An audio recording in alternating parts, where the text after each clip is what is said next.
ஆண்டவராய் இயேசு கிறிஸ்து சிலுவிலே ஒவ்வொரு மனுஷனுக்காக மரணத்தை அவர் சந்திக்க வேண்டியதா இருந்தது. ஏன் இந்த மரணம் வந்துச்சு? மனுஷன் பாவம் செய்ததுனால தேவனுடைய மகிமையும் இழந்து போய், பாவம் செய்து மகிமை இழந்து போய் மரணத்தை சந்தித்த மனுஷனுக்கு நித்திய ஜீவனை கொடுக்க ஆண்டவராய் இயேசு 2000 வருஷத்துக்கு முன்னால இந்த உலகத்துக்கு வந்தார். பிரியமானவர்களே, நாம் மரித்த பிறகு நம்முடைய வாழ்க்கை அப்படியே முடிவதில்லை. நாம் பரலோகத்துக்கு செல்ல வேண்டும், இல்லை நரகத்துக்கு செல்ல வேண்டும். நம்முடைய பேர் பரலோகத்தில் எழுதப்பட்டால்தான் அந்த பரலோகத்துக்கு போக வேண்டும். எப்படி இந்த பரலோகத்துக்கு போற வழி? ஆண்டவராய் இயேசு சொன்னார், நானே வழியும் சத்தியமும் ஜீவனுமா இருக்கிறேன், என்னை இல்லாமல் ஒருவனும் பரலோக ராஜ்யத்துக்கு போக முடியாது. பிரியமான ஆண்டவராய் இயேசு மூலமாய் உண்டானதோ நித்திய ஜீவன். வருத்தப்பட்டு பாரம் சுமக்கிறவர்களே, நீங்கள் எல்லாரும் என்னிடத்தில் வாருங்கள் என்று ஆண்டவராய் இயேசு அன்போடு அழைக்கிறார். என்னுடைய சமாதானத்தை உனக்கு தருவேன் என்று ஆண்டவராய் இயேசு வாக்கு கொடுத்திருக்கிறார்.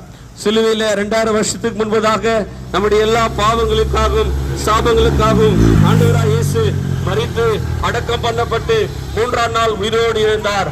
மரணத்தை ஜெயித்த ஆண்டவராய் இயேசு திரும்ப வரப்போகிறார். அவர் ராஜாதி ராஜா, கர்த்தாதி கர்த்தவா இயேசு கிறிஸ்து மறுபடியும் வரப்போகிறார்.